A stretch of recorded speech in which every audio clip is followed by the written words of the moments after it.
Hello everyone, my name's Jay Beetle and this is Hazelnut Bastille.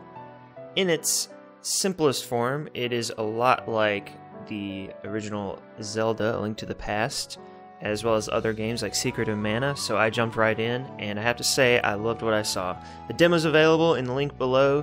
Well, you have to subscribe to the newsletter, but you get it instantly and you get to learn a lot of information about the whole thing, things that you won't get out of this demo. So let's just get started here.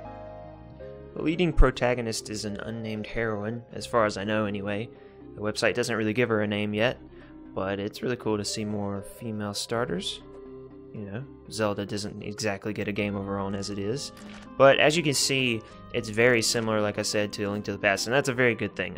When people want to go a certain style, they should stick with it. And I only say that because there's a game called Lena's Inception, which is even more closely related to Link's Awakening or any of those types of games, and it's just not as fun because it's procedurally generated. I really like that, at least it appears, that this is not procedurally generated. That fad has come and went, and not with this style of game, so I'm really glad. So in the game, in this demo, it's version 4 by the way, in case someone sees this a long time ago. This is before release. It's not even close to being released as far as I know. And you start off in this random dungeon, as far as I know it's random, with a sword, some bombs, arrows, you know, the typical stuff for this type of game, and you have to work your way through it. Now, you might say that it's too similar, but I don't think though. I don't think that. There's 3 different ways you can use your sword, 3 different buttons at that, and I tend to like, even though I don't show it off much in this playthrough, I really like that they added the swirl. You just hold down the button, and that bar at the top of the screen, you just do a whirlwind, but unlike Link's from Zelda, you can twirl around endlessly until you run out of energy, I guess. That's the most fun ability that I got my hands on. And there's your typical starter animals and enemies. I think, as I've mentioned to the dev one time, and by the way, you mentioned that I might have sounded really disappointed. I'm really not. I really enjoy this, and I hope I'm invited back to play future builds of it, because it just brings me back to the time of when I used to play with my best friend, A Link to the Past, and I don't know, it's so nice. It's a good start, and they've been working on it hard for a long time. I think they said it was just a group of 3 people doing all this, one doing the music and the other 2 doing the art and coding, but it looks really nice. And the other thing that you'll see soon, the puzzles aren't super strict, and it's an interesting change to what I'm used to, where you have to put a block in a certain area or you have to move it in a certain combination or it won't work. Later in the level, which I might just skip to, you get this ability. I think it's kind of a lackluster ability to show off in the demo, but I know it has many uses. One of the uses is it conducts electricity. So once you beat that first mini-boss, you get that ability and you place blocks down that conduct electricity, and you can pull the electricity from wherever it starts to wherever it needs to go to open the room, open the door.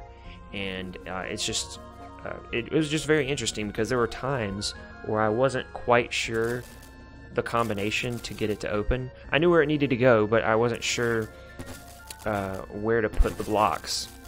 But it turns out you don't really need to be super exact, because you can put down 4, and a lot of them don't need 4. And that part I really liked. The part I didn't like is I wasn't, and this is a part that in my opinion would need clarification.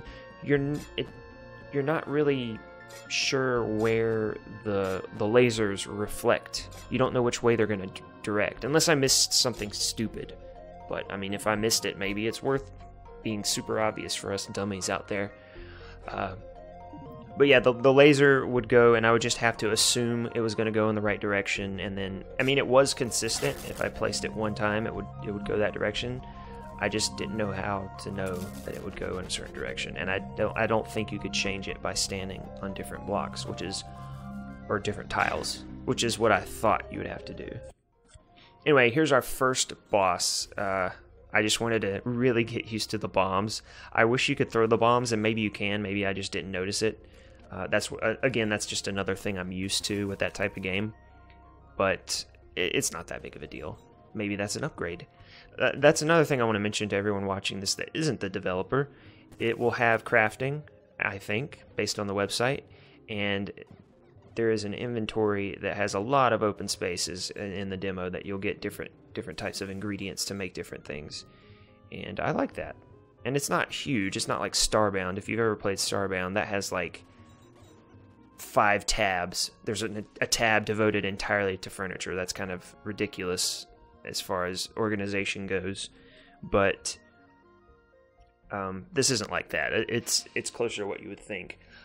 One thing I mentioned a little bit is that it doesn't feel as satisfying to hit the little crab people, or the crab enemies, because for one, it doesn't stop their movement. So if they're already going about their day attacking you, they still do it no matter what.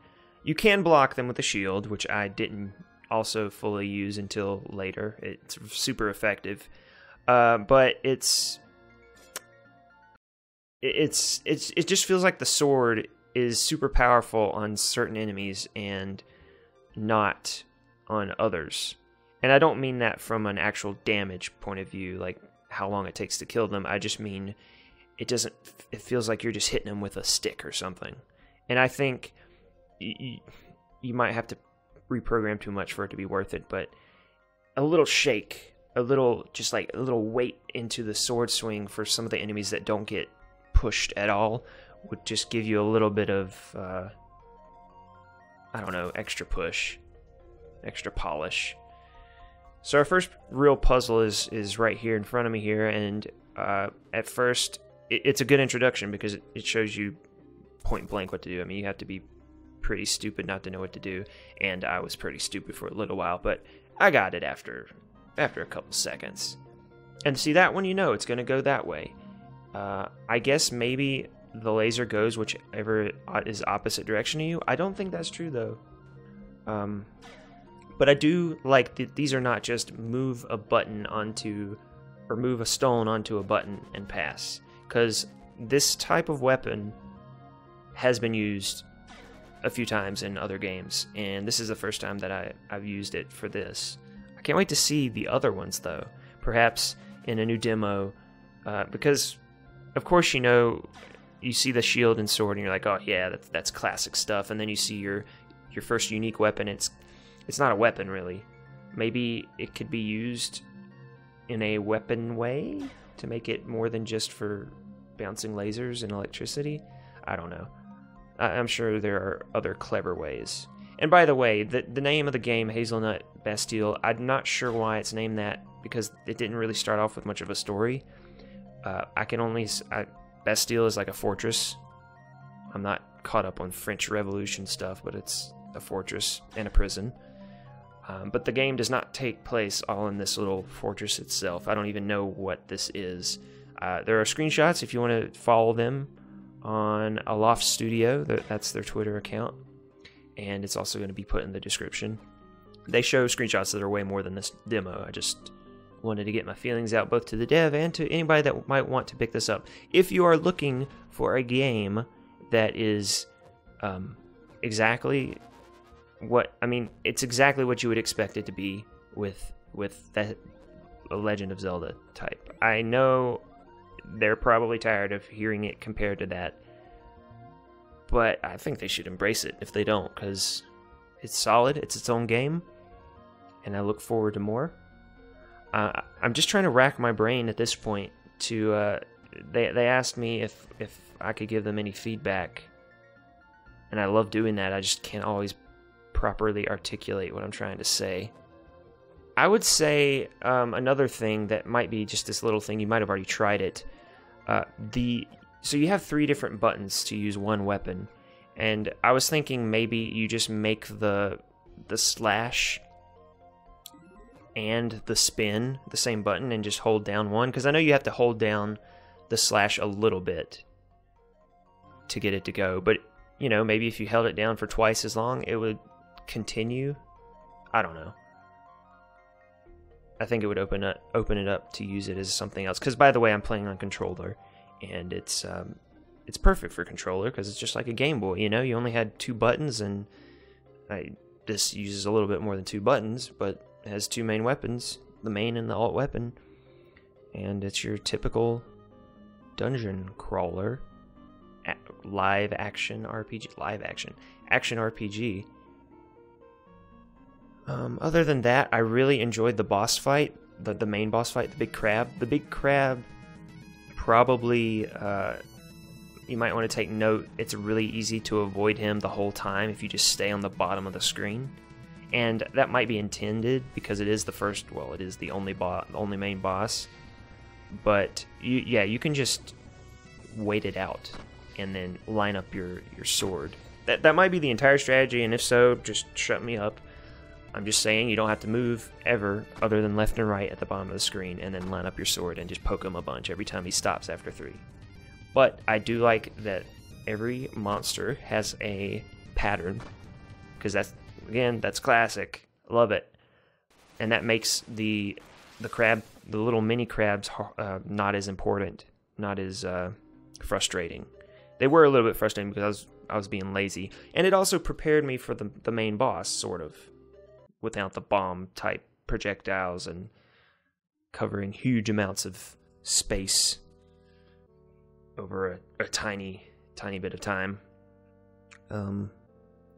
I would say pickups are well done. There are enough to get through, and I guess they always give you more if you do it, and if you go back and kick them a bunch.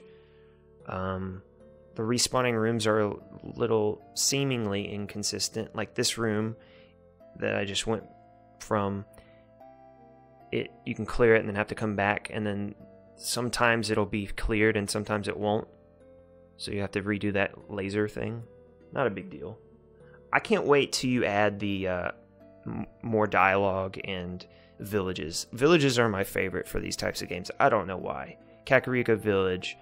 It's just fun figuring out the little secrets, the little things you don't have to find out. Maybe even abilities that you never have to use. Have to use being the key word. With that being said, I'm going to wrap it up here. Thank you everyone for watching. Hopefully the devs will invite me back to play another demo. I can't wait to see how it turns out, and definitely think you guys should pick it up when it comes out. It will probably hit, it'll hit Steam, it'll be on Windows, Linux, and Mac, so there's really no excuse not to get this game. It is Hazelnut Bastille, and I'll see you in the next video. Thanks for watching. Oh, and one more thing, I almost forgot. I want to give props to the music. The music is very good. The repetitiveness, you can't even tell, at least, not to an annoying standpoint, and the crab boss music is the best song, just saying. Thanks again. See you next time.